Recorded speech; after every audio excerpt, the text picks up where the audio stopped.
I don't know what you're up to, but I'm gonna tell you it's gonna stop right now. No, it's not gonna stop. It's gonna go on and on until you face up to your responsibilities. What responsibilities? I'm pregnant. I'm going to have our child. Alex, that's your choice, honey. That has nothing to do with me. I just want to be a part of your life. Oh, this is the way you do it, huh? Showing up at my appointments? What am I supposed to do? You won't answer my calls. You change your number. I mean, I'm not going to be ignored, Dad.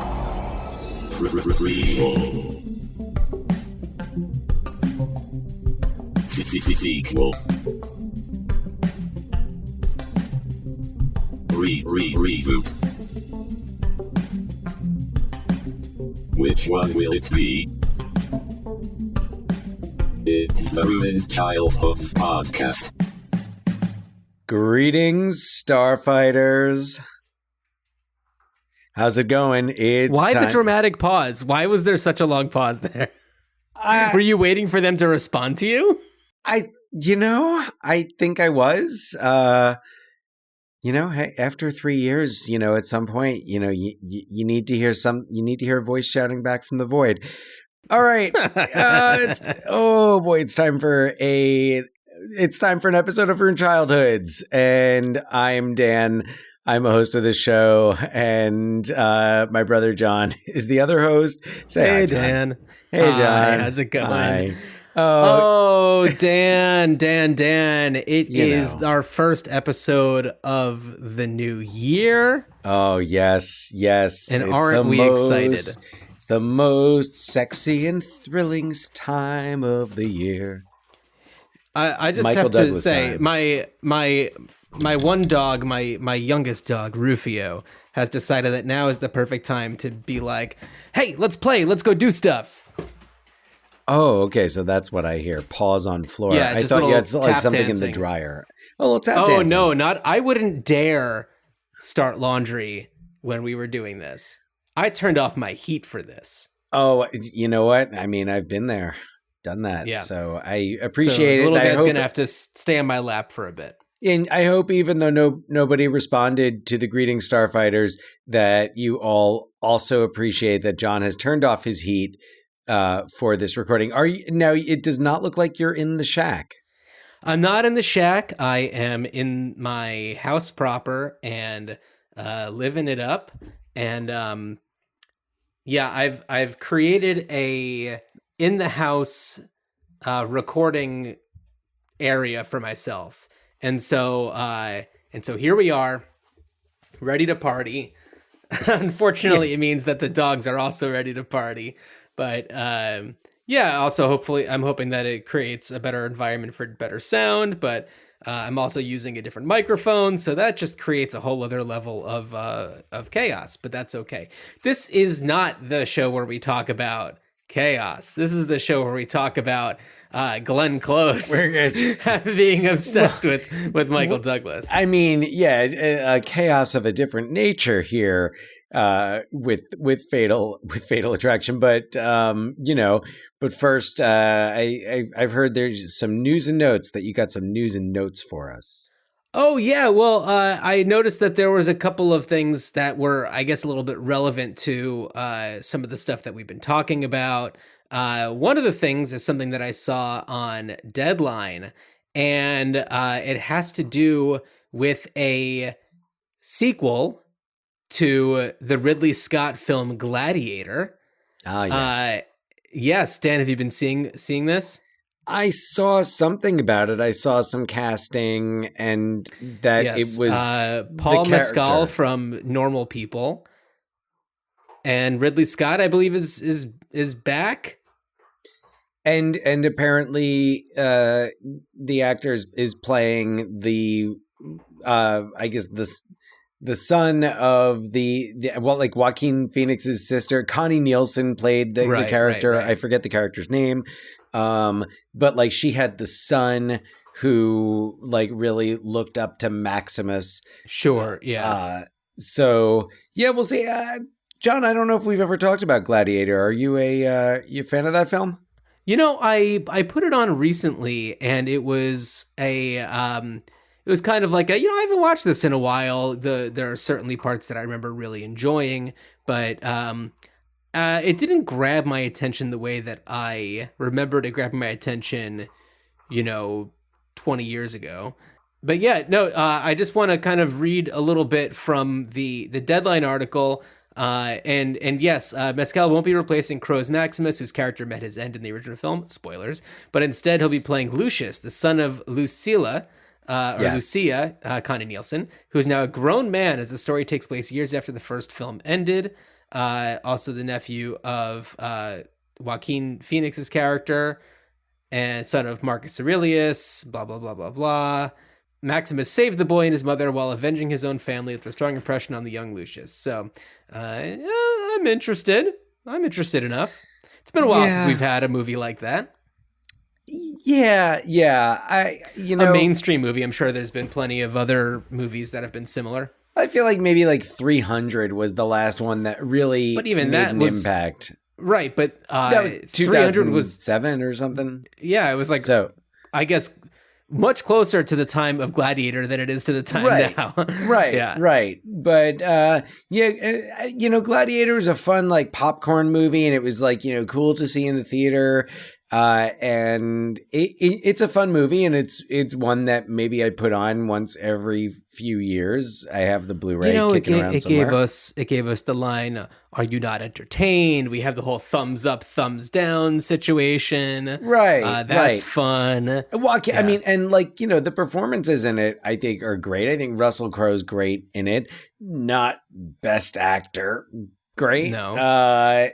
Joaquin Phoenix is great. I think that it was like more of the introduction of Joaquin Phoenix as more of an adult actor, because prior to that he had been more like, well, of course, child as Leaf Phoenix, but then was doing more like teenage roles and like, like clay young pigeons roles.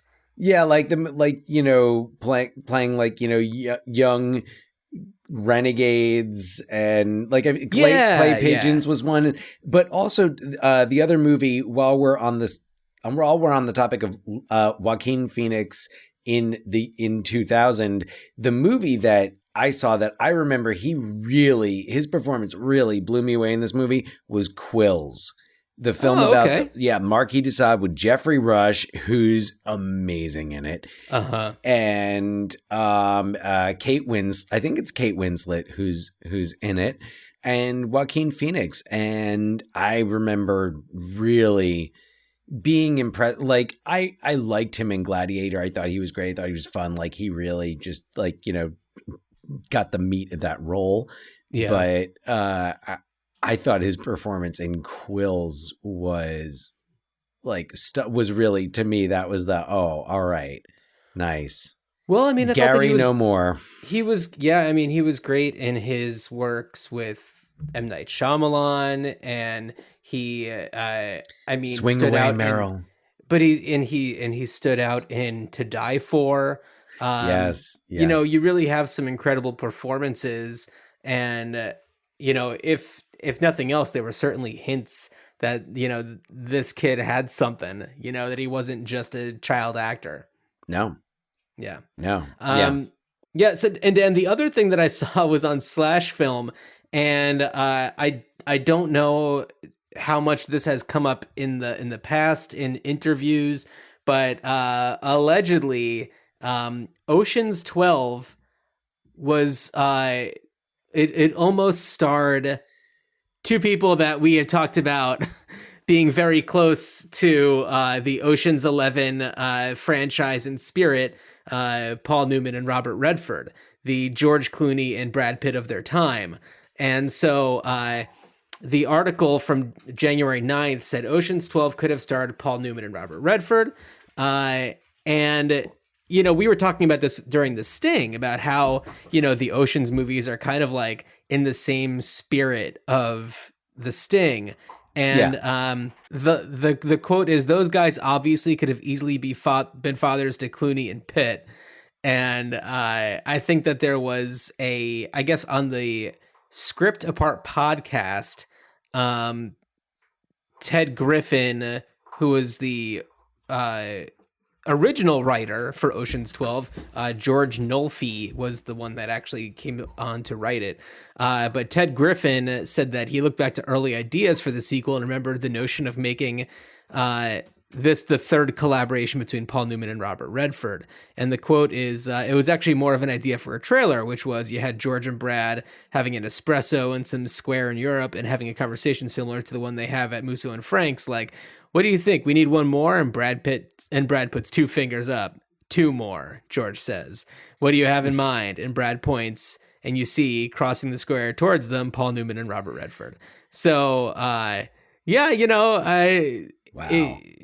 To imagine that we would be the only people to think of that type of Ocean's movie collaboration, it would be foolish. Well, and also I think also with Sneakers, it was very much in that vein as, you know, in that same vein. So there, it just makes sense. Yeah. Man, that would have been awesome. Oh, I would have popped like a maniac if I saw that. Speaking of maniacs, do you want to get into the main event here? Oh, wow. Well, yeah, okay. There we go. Do you want me to do it differently? Because I can. No, fate.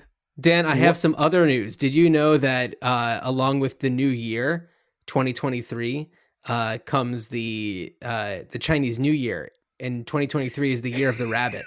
So if that doesn't bring us into Fatal Attraction, I don't know what can. We're boiling. Let's go. And I'll have you know, 1987 was also the year of the rabbit when Fatal Attraction came out. And so here we are, Fatal Attraction. 2 years ago, Dan and I covered the Michael Douglas thriller The Game. Last year we covered Basic Instinct, and then Dan came to realize, hey, we covered 2 Michael Douglas thrillers first of the year. Let's keep it up. So here we are covering Fatal Attraction, and I'm really excited. Dan, this is my first time seeing it. Okay. Wow. First of all, for everyone who is excited at this idea of the first episode of the year being devoted to a Michael Douglas thriller, there's a long list. I've got us kind of booked out a few years. So it's really, I mean, you know, they're not all erotic thrillers. I feel like but The Game isn't an erotic thriller. No. But it, like Basic Instinct being our last one and Fatal Attraction, these two are often very linked, also because there's the whole idea of you know, psychology and mental illness. Yeah, absolutely. But, I mean, I think that also it's like we couldn't go another year without talking about Fatal Attraction. I mean, it's an iconic film that has certainly deserved its cult status. It was, from the second it came out, was divisive and, you know, worthy of conversation and a lot of protest. And I'm really looking forward to talking a little bit more about not just the movie, but also its director, Adrian Lyne, who I think just accidentally made a great movie despite himself. He doesn't seem to realize what makes his movies so good. At least based on the commentary and the interviews I've heard, and his responses to questions about the film and its controversies. And I guess before you launch into a synopsis, you know, in thinking about what makes it so good, and like, we're going to have a conversation about this movie, because this is my probably second time seeing it. And the first time I saw it was probably like as young as I would have been to see a movie like this. So probably definitely not in the theater. I remember it being in the theater, and I remember like all like the adults, like everyone's parents saw Fatal Attraction. I somehow have a memory of it being on the marquee at the Blue Star Cinema in Watchung. Oh, okay. R.I.P. And but I don't know, maybe I was like 12, 13, 14 when I saw it, and, you know, watched it and was just like, all right. Clearly, when you're an adult. Oh yeah, when It's- you're an adult, when you are a parent, when you are a spouse, it definitely has a very different message. Well, and when it's and also, sorry to interrupt. Yeah. Also, when it's 35 years later, Totally. but to just go back to what does make this movie seem so good, and I don't know if this is necessarily something that we'll come back to in our discussion, so I'll say it now. It is a masterclass in cinematography and editing. I'd say cinematography, editing, scoring, Score, yeah. and also Yeah. set direction, set design. Yeah, I Yes. would definitely argue for set design as well. I feel like the set designer on this really made it such an intentional use of space, a really thoughtful exploration of the characters and how they live, how they exist in this world, and even things down to like, I don't know, the school that the kid goes to or the office that he works in, the way that the hallways are filled and things like that. It all just makes sense. The stacks in the library. Yes.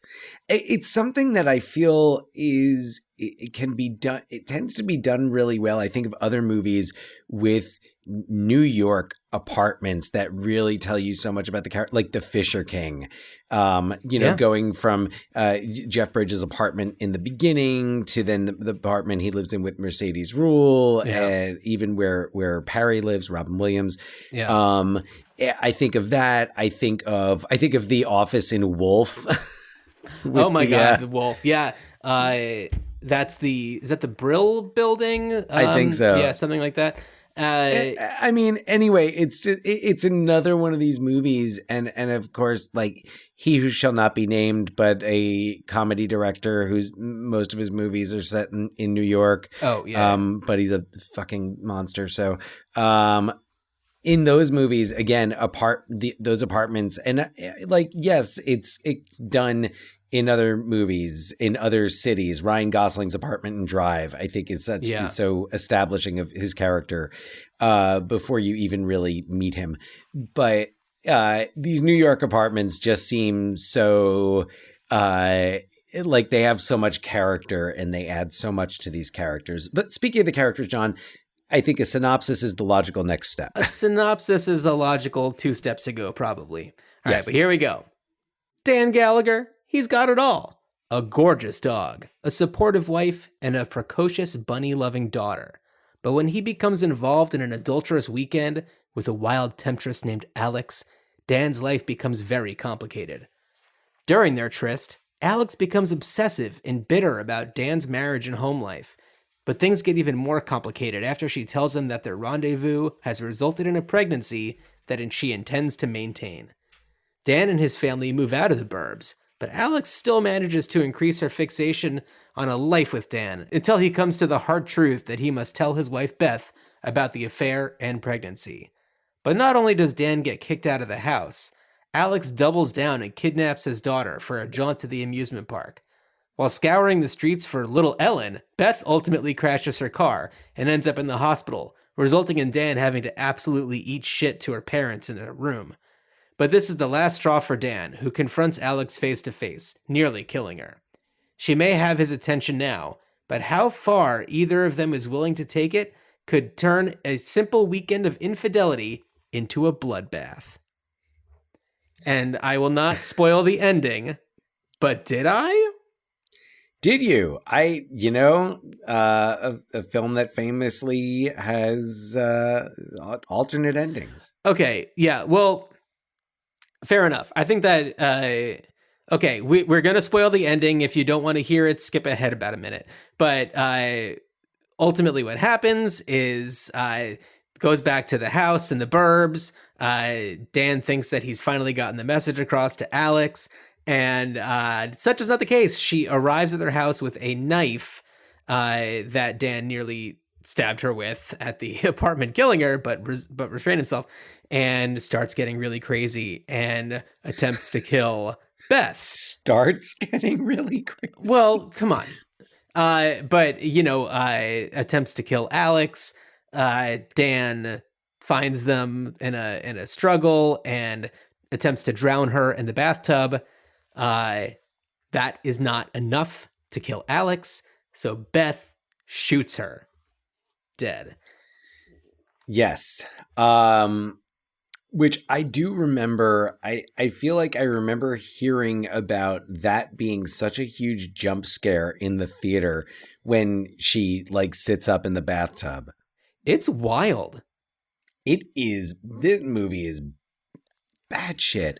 But a couple of notes here, casting notes. I realized I was like, wow, Ann Archer really got typecast there as the like suffering wife of an obsessive man, and she ends up getting into a life-threatening car crash because of it. Because I mean, I would say her other biggest role outside of Fatal Attraction was the Kathy Ryan in Patriot Games and Clear and Present Danger in Patriot Games. Car accidents. It's Irish terrorists this time around. Yeah, and Ann Archer, who was nominated for Best Supporting Actress for this, was excellent. She was amazing, and we're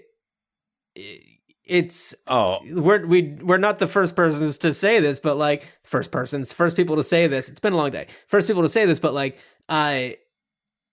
she's almost so amazing and perfect as a partner for Dan that it's just like, what in the world is he thinking? And I think that it works in its favor so much that it's just like, this is the dumbest man on the planet. He let his impulses take control over him and completely screwed up his entire life and didn't even realize how much until things started to unfold.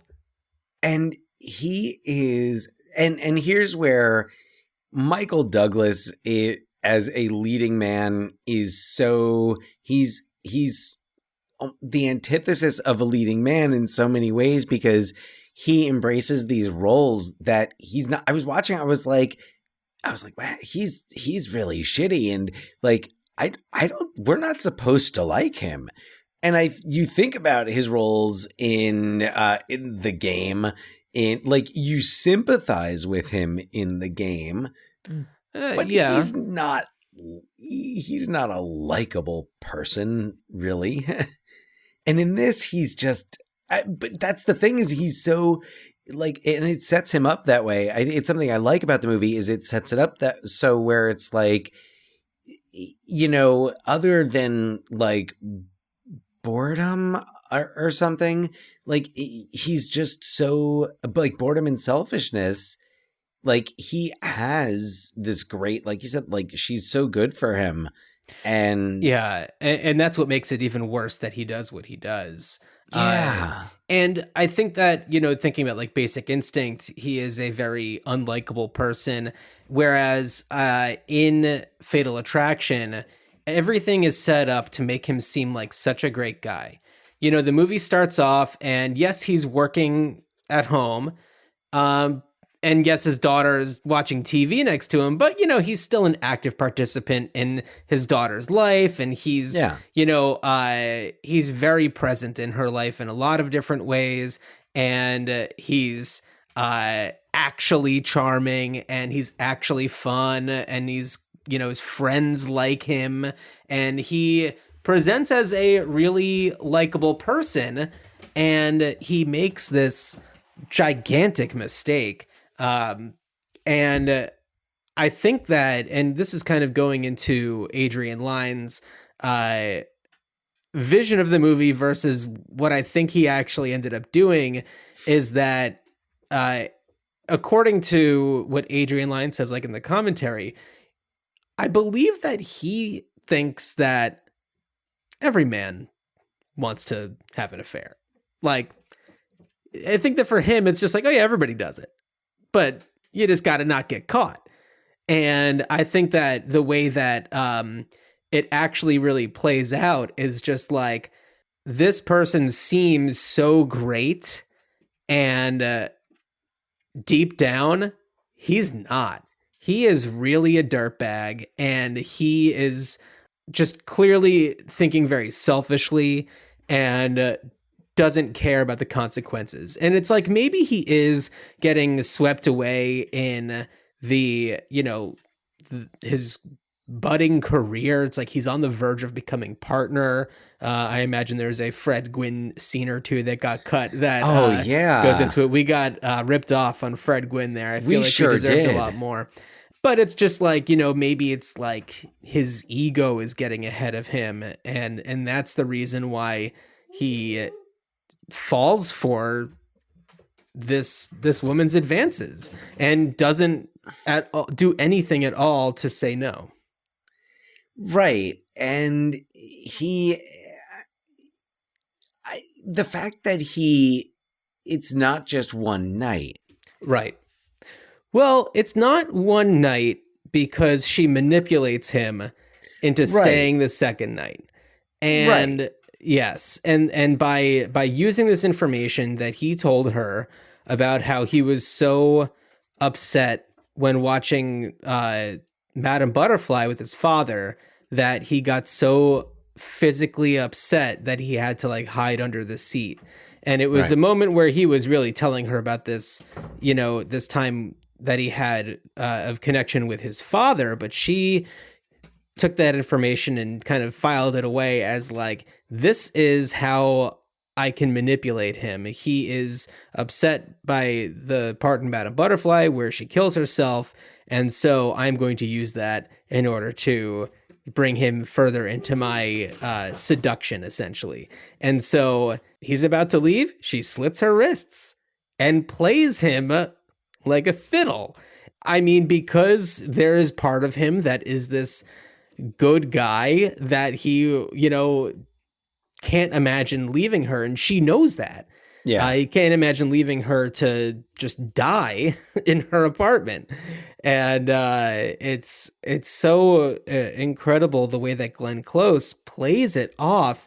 And I think that the direction is really brilliant, the way that it kind of reveals that she's, done this to herself. And it leaves it up to the audience to put the pieces together as to like why she's doing that and what exactly the purpose is. It's like she didn't just do that to do it. She did it because she knew that it was going to benefit her. Yeah. Yeah. Something else I really appreciated about this movie, and this ties into, the editing and everything. It's that use of the telephone as like as the extension of Alex.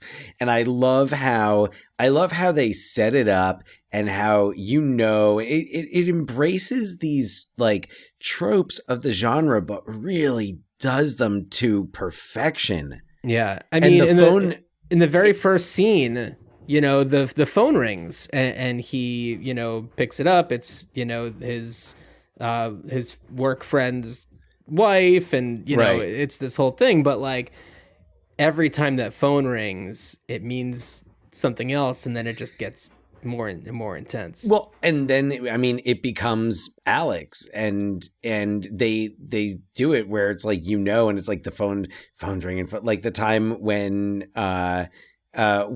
his friends are over. And interesting side note about the friends. So his work friend is played by Stuart Pankin, who's great. Who, in addition to like, being a, comedic character in a lot of 80s movies, was part of Not Necessarily the News, which was like an early HBO original programming, like news parody. And his wife is played by Ellen Foley, who was on Night Court for a while, speaking of reboots, because that's happening. But Ellen Foley was on Night Court and also is the vocalist who sang opposite Meatloaf on Paradise by the Dashboard Light. That's right. Anywho, when the phone rings and Ann Archer goes, and picks it up, and Alex doesn't say anything, I think, on that call. But like after that, you just, it's going to be her. And like there's like 3 times in a row where the phone rings and it's her, and it's her. And then they start like tease you with it a little bit, and it's like and they use like the same like the camera panning over slowly, but it's not her, it's somebody else. It's Stuart Pankin. Well, yeah, I mean, when they move into the house out in the burbs or whatever, they really tease that hard, and Michael Douglas like rushes to the phone before Beth can get to it. Mm-hmm. And it's extremely well done. I was really caught up in it. It was so exciting and it was so mysterious. I mean, not having seen it, I was just like, oh my God, what is she going to do next? And when like at the very beginning, I see this great dog, this like yellow lab, and I'm like, oh no, this poor dog is good, like something bad is going to happen. And the worst thing that happens to the dog is that he doesn't come home to walk it overnight or something. But then the really unfortunate thing that does happen is after he gets his daughter Ellen this bunny rabbit, lo and behold, Alex gets the rabbit, breaks into their house, and boils it on the stove. And the editing in the scene when they find it, that's one of those where I just was like, I was watching it and really just thinking about, man, the editing is just so magnificent in building this tension between Michael Douglas out there with the daughter and seeing that the rabbit's gone, and Ann Archer walking into the kitchen, you see the boiling pot, and I imagine if it's your first time seeing it, especially. Yeah, it's a real moment. I mean, like, what's going to happen. You're just like, oh my God, what are they going to show here? I know what's happening. What is it? Because that it's not going to be at that point like a red herring where it's going to be like, oh nope, it just got out of its cage and they, I don't know, left the pot on. I don't know, something like that. But what's, I think that there's a lot of really great threads that this movie has that, in addition to like the telephone, there also is something to boiling water in a lot of different ways. I mean, at the beginning, Alex makes Dan spaghetti when they're over there, meaning that he ends up giving the spaghetti that Beth made for him for the dog. And then there's so many different moments of like making tea and boiling water for that. Well, and water in general. If you think about the water when they're having sex, like in the sink, and she's like turning the water on and everything. The bathtub, and what an incredible scene too. Their first encounter together is just so different from what you typically see, and it's just like, wow, these two are just like really getting raw. And it's just like there's nothing delicate about it. There is nothing that is like, it doesn't feel like it exists in this world, but it's almost just like, wow, can you imagine what it must be like to like just forget everything and just start banging on a sink filled with dishes, by the way. That must have stunk. Like spaghettis. I think in the Adrian Lyne cinematic universe, this does happen frequently. I've never seen 9.5 Weeks, and it's been a long time since I've seen Flashdance, but I feel like this is not. I feel like not that. I mean, Indecent Proposal, I think, seems tame compared to this. But yeah, no. They are. There is no making love about it. Those two are fucking. No, yeah, absolutely. And they managed to do it in a way, and by they I mean like Adrian Lyne and like Michael Douglas and Glenn Close, but they do it in a way also where it's like there's these elements of humor to it where it just like it kind of, as an audience member, it gives you this moment to, I don't know, kind of wrestle with yourself about like, am I allowed to enjoy this? Like, am I allowed to smile at this and laugh at this? I mean, first of all, the movie's called Fatal Attraction. You know that something bad is going to happen. But also it's just like the guy is cheating on his incredible wife and, betraying his daughter. And, it's like all these things. And, and you're really, as an audience member, oh my God, these dogs, they're driving me crazy. I'm sitting in a completely different place in my house and they must just be like, what is he doing? Oh my, can you get a load of this guy? What if they're trying to talk about the movie though? What if they're like, no, but if you look at it from the perspective of, no, it's all supposed to be from this perspective. And Daisy, the one who's barking right now, is just like, I was also really concerned about the yellow lab. So, I think that there's so much about this movie that like it really just engages you as an audience member. And I feel like a lot of that also, and this is where like the controversy comes in, because Alex she's an editor at a publishing house, and that's how they meet each other. And so there's a lot of criticism about how it's like, oh, women in business, are they've got to be crazy. There's got to be something wrong with them. And there was a lot of controversy about that. And to that, I say, this could have been done in a very different way that maybe couldn't have fanned that kind of flame. This is 1987. There's a lot going on. If you watch movies like, Working Girl and 9 to 5, you see this very different perspective of this. And this almost feels like a step back.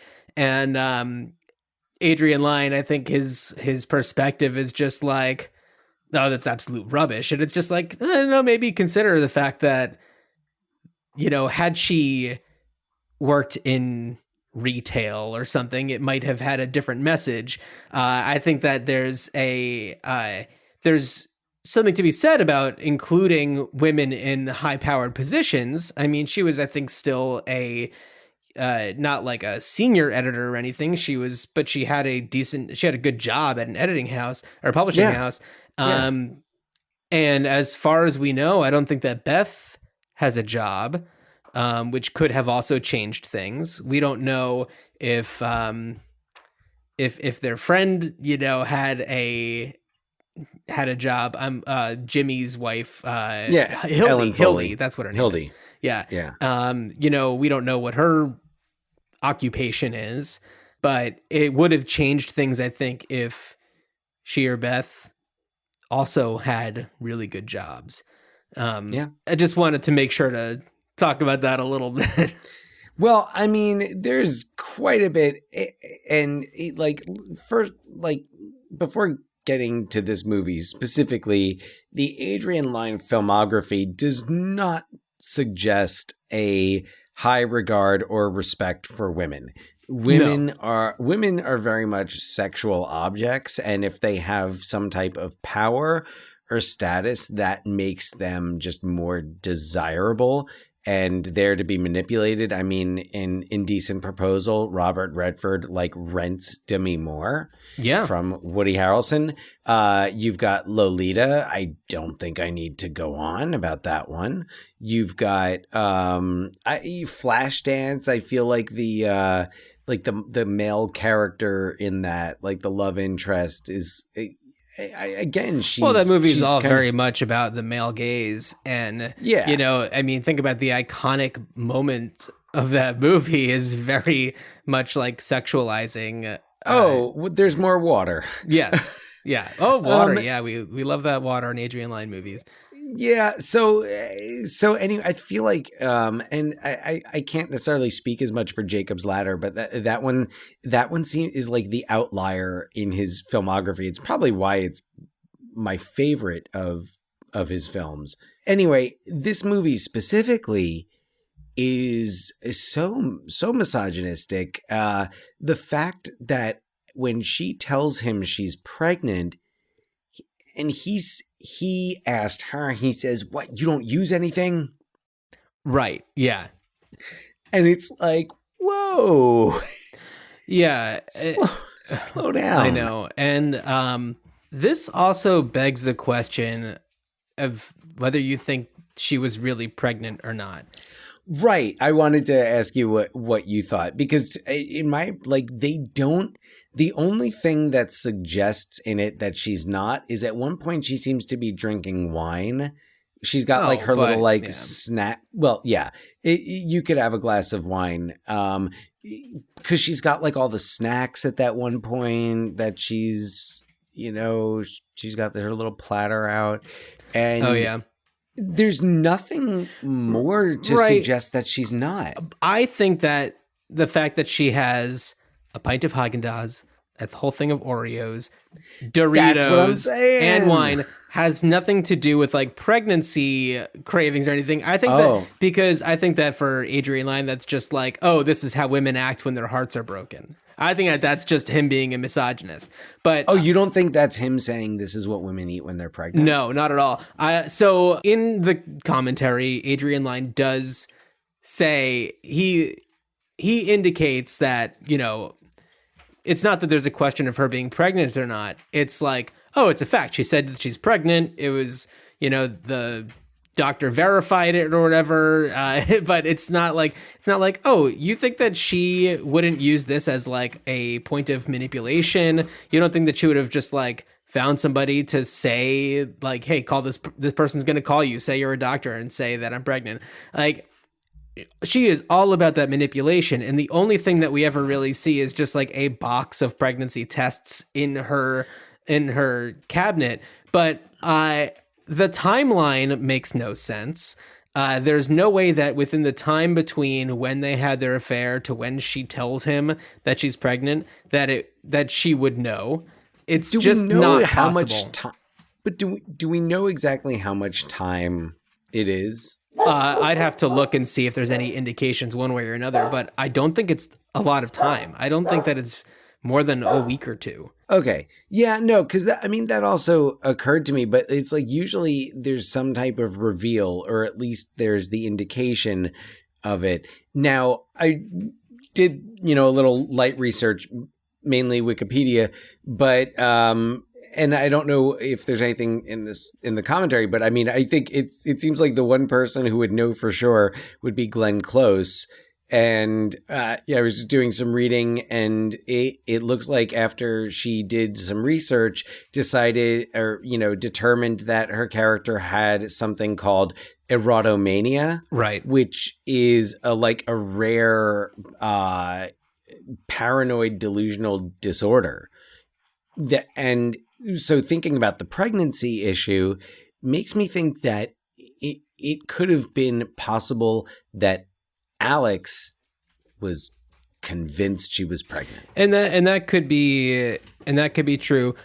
All I'm saying is that Adrian Lyne, I don't think I considered the idea that maybe she was not actually pregnant. It's just like, oh, she says she is, and that for him to believe it means that it raises the stakes, and it's like that is her way into getting him to do what she wants him to do. And yeah. Jeez, this guy really stumbled into making something that was, I know, turned out to be a lot more than he intended. I know.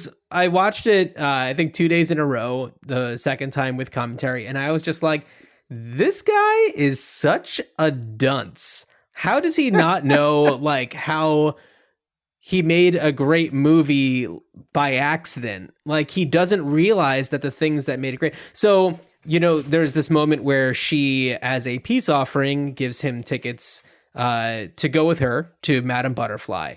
And she just thought that it would be a nice way to kind of bury the hatchet, if you will. And he says no. And Adrian Lyne is like, well, it turned out that it was going to be too expensive to actually film at a performance of Madame Butterfly with her there with an empty seat. So I just kind of did this thing where she's just sitting, listening to the cassette with the tickets there and kind of flicking the light on and off. Hopefully that works. And it's just that's so much better that she's just sitting there on the floor, flicking on and off a lamp while this opera is playing. That's intense. Well, and that honestly strikes me as being a Glenn Close choice, like the lamp flicking. Oh my God. I mean, it didn't seem that way, but like it makes sense if it was. It just, I don't know, it reminds me of like The Big Chill, and I think of like Glenn Close and like the shower scene, and like there's so much to her physicality and her physical choices, even on like the show Damages, which is a lot of fun if you've never seen it. But Glenn Close is in that, and you know, Dangerous Liaisons, her physicality in that, her choices are always so precise and they're so grounded in the characters. So I mean, there's a lot. I would love to have a discussion with Glenn Close about this. She did not return my calls to join us on the episode, but at some point, love to. Yeah, so many questions. She really made it fantastic. You know, kind of going back to the two different endings. This is another place where I feel like kind of accidentally did something great where, you know, they further tied in the water and like the boiling water stuff I was mentioning before. And like they brought these things up until the very end. And in the original ending, they wanted to do something that was like more poetic. And so they had, Dan, did you watch the original ending at all? I remember watching it, and this is why I think I must have seen this movie once it was on DVD, because I remember seeing the original ending. Okay. So what ends up happening is this is coming right off of the scene where Michael Douglas goes to her apartment, says like, you know, you messed with my family, you messed with my daughter. You kidnapped my daughter? Sorry, bub. That's it. And I have a very specific set of skills. skills. And he comes very close to killing her, and he has this knife and he puts it on the table, and it kind of shows the knife where it's like you see and you're just like, that's not the last we're going to see of that knife. And it kind of goes to the next day, and you know, the Gallagher family is just like raking leaves or whatever, and the cops come, and it's a lieutenant who he's spoken to a lot previously, trying to figure out what to do about this woman. And he thinks that, you know, they've figured something out for him, and they've come to tell him that she was found dead in her apartment, killed. They ruled out suicide, saying that the way that her throat was slit made it seem impossible for it to have been done by somebody. Which, first of all, how would they know so quickly? Seriously, I don't know.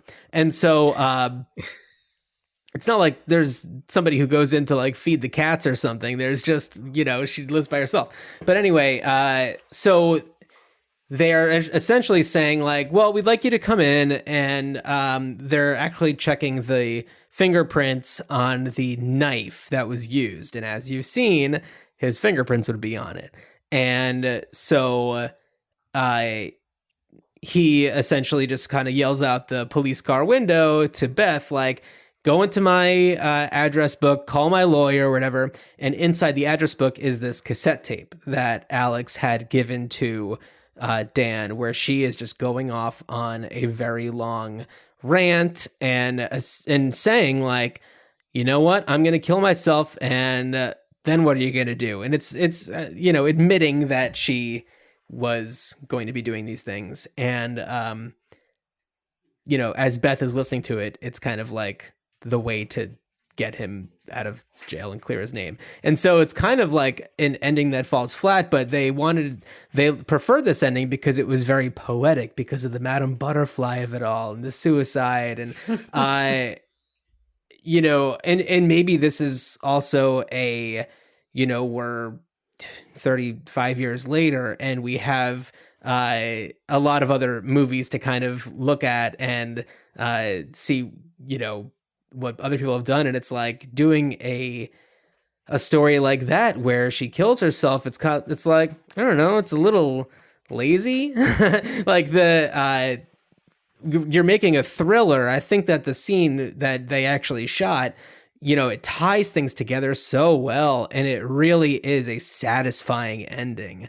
Whereas this one where it's just like, oh, okay, so like everything's okay, and they didn't have to kill her. Okay,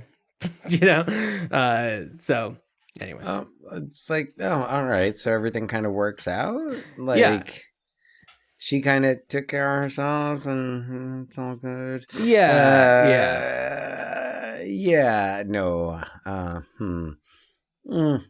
Yeah. So no, and the ending that they did, I mean, it's so much more. It's the ending that this movie needed, and like I'm sure theaters were like, to see this in a theater, especially like opening weekend, must have been quite the experience. Yeah, absolutely. I mean, having just seen it for the first time and really kind of going in fresh, I feel like I, in a little bit of that way, like got that experience. Granted, this is a very early erotic thriller, and we're in a place right now where that genre doesn't really exist in the same way, and we've kind of like seen it all. We know Michael Douglas, we know Glenn Close, a lot better than we would have at the time, because at that time it was still pretty early in Michael Douglas's acting career. He had been a producer, he produced Cuckoo's Nest, and he did like some acting, but I mean, by this point he had done the Romancing the Stone, Jewel of the Nile, right, and those were real China Syndrome. Yeah, but those were all real gambles from the studios. Like, he wasn't a sure thing. Well, right, no, but also this was also the same year Wall Street came out. Well, like, I think they came out within a month. He was filming them at the exact same time. That makes sense. I mean, it's like, what, you hop on the train. Well, but also it just goes to show,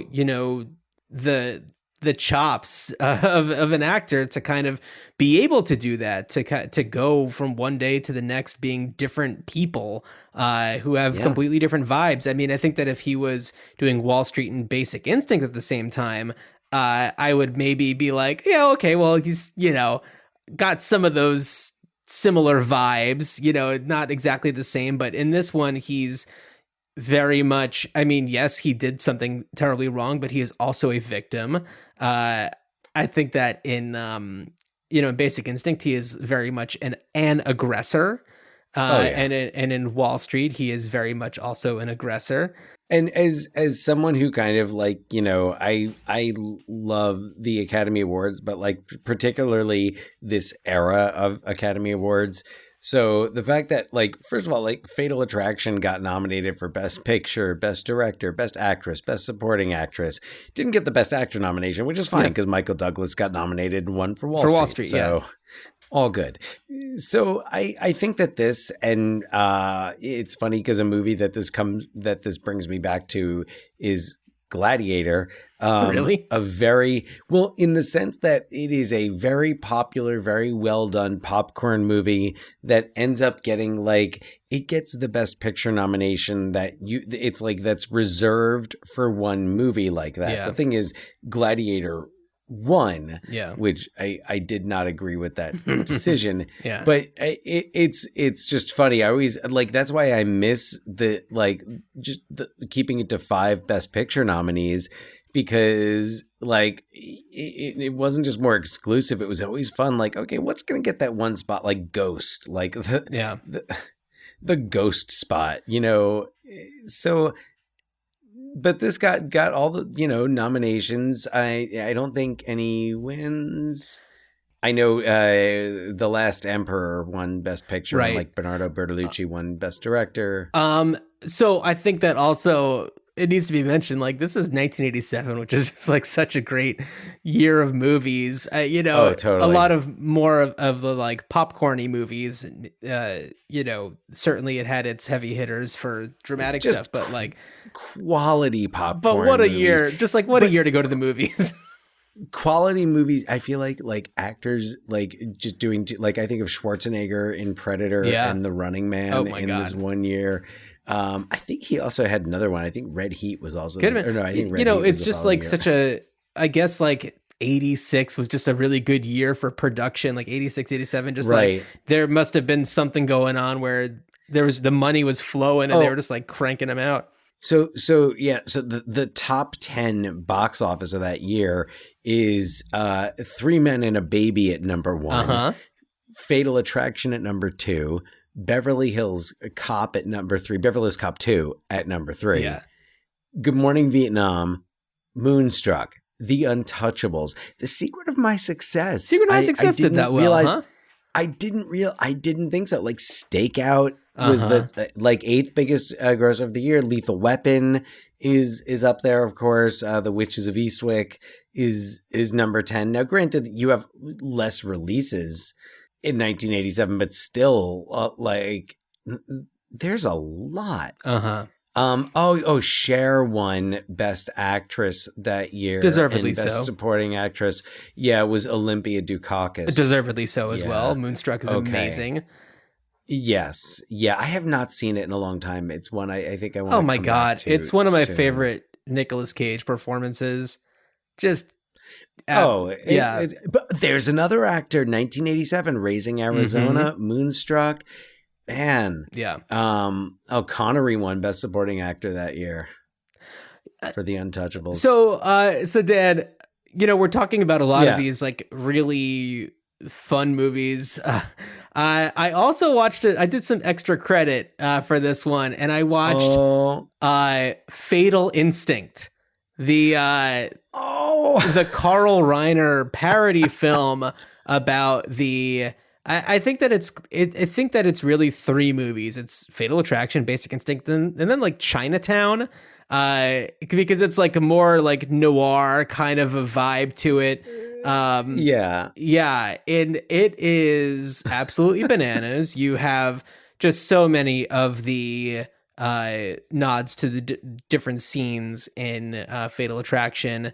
Definitely a lot of like ice picking things from Basic Instinct. But yeah, you have like a pot of boiling water and all that kind of stuff. And it's silly. I don't think there's anything really to talk about. It's Armand Assante, Sean Young, Carl Reiner. Carl Reiner directed it. And yeah, you know, there were most moments where I was watching it where I was just like, why am I still watching this? But then like something will happen where I'll be like, all right, that was pretty good. And you know, absolutely, it's like so dated that it's almost just kind of cringy. Sherilyn Fenn is also in it, and she was fantastic in it. Always nice to see her. And yeah, it's silly. And that was, you know, that was one option to do with it. And Dan, you know that they're bringing this to Paramount Plus. They are bringing it back as a series with Joshua Jackson and Lizzie Kaplan. Right. And they are in the Dan and Alex roles respectively, and they have it also features a yellow lab. They've got a dog in there too. I'm just looking at one of the photos from it, and I'm so curious to see what they do with it. Let's see if they say like who's involved. Yeah, that I couldn't tell. That I didn't see. Yeah. It also stars Amanda Peet as Beth. Okay. Toby Huss is in it, who I love. Reno Wilson, Brian Goodman. Alexandra Cunningham, who created the Bravo anthology series Dirty John, serves as the writer and showrunner. So I'm glad to see that it has a female showrunner. That gives me some faith that they're going to make some changes that maybe are a little bit more respectful to women. And you know, I'm surprised that they didn't do a full like, you know, gender swap kind of a thing, but you know, well, or diversify the casting. But I have full faith in anything that Lizzie Kaplan decides to do, so there must be something to it. Yeah. And also, if I may, before we, You may. before we wrap up on Fatal Attraction, I almost said Fatal Instinct. I want to note, just because we did this as a theme a while ago, I think Fatal Attraction is one of those movies that became a phrase. Oh, this is a fatal attraction type thing, or A fatal attraction situation. Well, also like boiling the bunny, or a bunny boiler. Bunny boiler became a thing in the UK, I believe. Okay, Like an that actual makes sense. phrase. It sounds like a British thing. All right, I don't know why the dog is barking at me now. Don't they say it in the Banshees of Inisherin? Yeah, that movie shit. famously takes place in a world where Fatal Attraction came out in the what year did Banshees it's come out? in 1922. But no, because it's Fatal Attraction, of course, is it comes from an old Celtic myth, old Celtic legend of from the Gallagher clan. So oh my God, what was I watching recently? Oh, I was watching Avatar: The Way of Water, and I was texting you about this. It was about how Avatar: The Way Avatar takes place in a universe where the movie Jerry Maguire exists, because somebody says, "Show me the money." And so it's so funny. Like, of all Jerry Maguire quotes to use, I'd feel like something like "the human head weighs 8 pounds" would be absolutely, it would fit better. But anyway, they put their ponytails together, and it's like, "You complete me." That's the new, like, what was it, like, "I see you"? Wasn't that what it was that the Na'vi said to each other? I don't remember. Like, "I see you," or is it like, "See me, feel me, touch me, heal me"? Yeah, right. That's Tommy. No, I think it was "Hold me, thrill me, kiss me, kill me."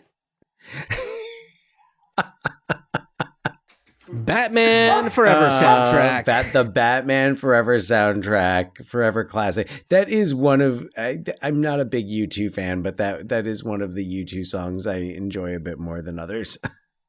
It's not bad. Also, because it reminds me of like the release of that movie, which was like all the fanfare around that movie was, potentially more fun than the movie itself. Yeah, it was a lot of fun. Yeah, I had that soundtrack. Do you have anything else? So, John, we have to talk about what we're going to do with this Absolutely. thing. Yeah. All right. So Paramount Plus is doing it. So what does that leave for us? I'm so intrigued by that one. I think that there's a lot that can be done with this. I think that it is important, though, that something is done with maybe the source material. Which is a 1980 short film by the same writer, James Dearden, called Devotion. And in that one, it doesn't have a lot of those elements that really made this movie have so many of the problems. I'm sure that I don't want to kind of go into like the entire thing, but it essentially was like, what happens when a family man has an affair and the person that they have an affair with ends up being obsessive. And I think that if you just kind of take it down to its core, there's really something to mine there. I think that perhaps if there's a re-release of the short film, I don't know how it got around, how it was distributed or anything, but I think that it's important, I think, to kind of resurface this original short film. And that's what got this movie off the ground. I mean, it was nurtured actually by and I need to pull up the full, I want to make sure that I get their names right, but Sherry Lansing, who was one of the very I think she was the first like head of production who was a woman. And she kind of got like kicked around really hard in Hollywood because, she was getting taken advantage of left and right. And she is the one that really discovered this and had worked together with the producer Stanley Jaffe to really kind of turn this thing around. And with Michael Douglas's help, they really made it start to take shape.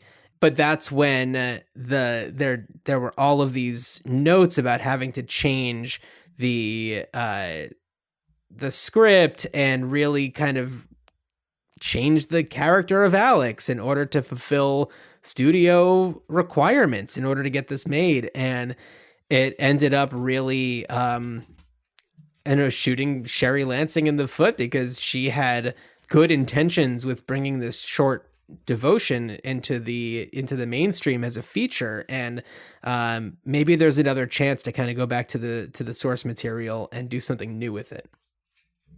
Yes, which I believe is called Diversion. Oh, Diversion? Yeah. Yeah, Diversion. Sorry. I was going off of memory and not actually reading anything. Either makes sense, and neither is Divergent, which is a dystopian teen it's not that. So, all right. So, okay. What would you do with it? I would adapt it into an opera. Oh, okay. I feel like, it's interesting, and like I'm not a big opera person. Like you're not going to get me to a production of Madame Butterfly, like even if you're not crazy. In fact, the only way you'd get me to a production to an opera really is if you're my wife. But I feel like it's not just the involvement of opera in it, but the themes, the drama, it just feels operatic, and it seems like the character of Alex would be a great role for a diva in the I guess literal or original sense of the word. It seems like it would work as an opera. So I think it's already been adapted as a stage play, and to adapt it as a musical seems to be like looking for camp, and I don't know that you need that, but an opera I think would suit it. Dan, I just want to correct you on one thing. You had said that the only person that could get you to go to an opera would be your wife, but I think that I could get you to go to an opera if there was an opera that Michael Shannon was in. Oh, I'm sorry. That was in the fine print. Yes, sorry. No. If Timothy Oliphant was in an opera, you would be there opening night. Oh, okay. Well, I mean, yes. Okay. Fine. These are game changers right there. If Michael Shannon is performing in an opera, but what if Michael Shannon played Dan Gallagher in the opera version of Fatal Attraction? I think he's probably a little old for it at this point. Well, or if you like gender swapped it or something, and he could be the Fred Gwynn role. I could see him being a good Fred Gwynn. You'd have to beef that back maybe up. He's Jimmy. Maybe he's the Stuart Pankin character. Michael Shannon is no one's second banana. Hey, who said that they have to be a second banana? Maybe they have a different role in this. Okay. Yeah. No. Of course, Michael Shannon. God. Yes. So that's what I would do. That sounds cool. It makes a lot of sense. And I also want to give a shout out to another piece of popular culture that has very instrumentally utilized the opera Madame Butterfly, and that is season 2 of The White Lotus. Dan, I don't know if you're a White Lotus fan, but oh man, have not seen it. I don't know. It sounds a bit intense for me. Intense, really. It's so funny and strange, and I think you'd really like it. Is it like uncomfortable? No. I just know some like Mike White sometimes. He's a genius. He's a genius. And Dan, I think you just have to give it a try. I think that you could watch just season 2, but I think that watching season 1 helps with season 2 just because Jennifer Coolidge's character is a recurring character between the seasons. And who does not love Jennifer Coolidge, who's been, at the time of this recording, winning, Golden Globe Critics' Choice Award for her role in The White Lotus, and deservedly so. I have loved Jennifer Coolidge. I mean, yes, okay, Stifler's Mom and American Pie, but really Best in Show. She's amazing. Oh, and then just the Christopher Guest, especially Best in Show and A Mighty Wind. She's so good. Also, I mean, I also have to say, like, seeing when I saw her in Legally Blonde. She was great in Legally Blonde. And we could go down the list. Jennifer Coolidge is wonderful, and it's about time everyone recognizes it. And I love that I also love that all of this is happening. It sucks that she had to wait so long for all this recognition, but it's great because I love that she's just embraced for her attitude, and she doesn't like. I haven't watched any of the speeches on the award shows or anything. Oh, you should. But she just seems to be coming straight from the heart on everything, and I feel like it's something that earlier in your career one might not feel as safe doing. And she's just so wonderful. Watch her speeches. Yes. Watch Brendan Fraser's speech from the Critics' Choice Award. Watch Ki-Hai Kwan's speeches. Does he yell "cowards" at the Golden Globes board? Yeah, right. He just stands outside in the rain. That would have been great if during the Globes they just cut to Brendan Fraser outside. No, it's really fantastic. I feel like this is the only award season where there's been so much reminiscence about two actors who were in Encino Man, who disappeared and then are having a resurgence. And it's beautiful. It's absolutely beautiful. You have to love it. Yes. Well, and as I've discussed before, I was a big fan of Everything Everywhere All the Time. All at Once. And All at Once, yes. Sorry, there's a Radiohead song that has lyrics that are very similar. So, big fan of that movie, big fan of the performances. Yeah, and clearly we're all big fans, additionally, of Brendan Fraser. And just have to say, we're just so happy for Brendan Fraser. And you can go buy our I'm Just So Happy for Brendan Fraser shirt on our TeePublic store. Our link is on our link tree in the show's description. We also have another new item on there for you to check out. And it's a very specific one, but we also have some really a lot of other fun stuff there as well. And we really love to hear from you. So email us ruinchildhoodspod@gmail.com. Follow us on Instagram, ruinchildhoodspod. And Dan, I am so excited about our next movie, and I actually said the name of this movie earlier in this episode, which was something that we tried doing as like a let's see if you can figure out what it's gonna be kind of a thing by mentioning it a few times, but I did it by accident and I caught myself and I was like, oh wow, that happened. But it did fit into the context of what we were talking about. The movie Yellow Lab. Oh, we're not doing Yellow Lab next time? Oh, wait a second. Okay. Oh, man. Get ready for this, folks. It's time. We're going to talk about The Burbs, 1989, another wonderful movie year. Mother-flippin' Dante. Joe Dante, who's also got a wonderful podcast, The Movies That Made Me. And we've got Tom Hanks, we've got Bruce Dern, Bob Odenkirk, Corey Feldman, Carrie Fisher, not Bob Odenkirk. Rick Dukeman. Sorry.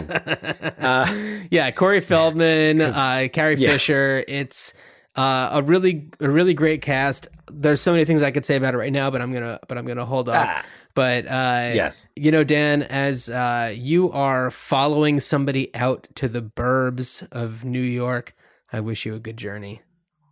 Good journey.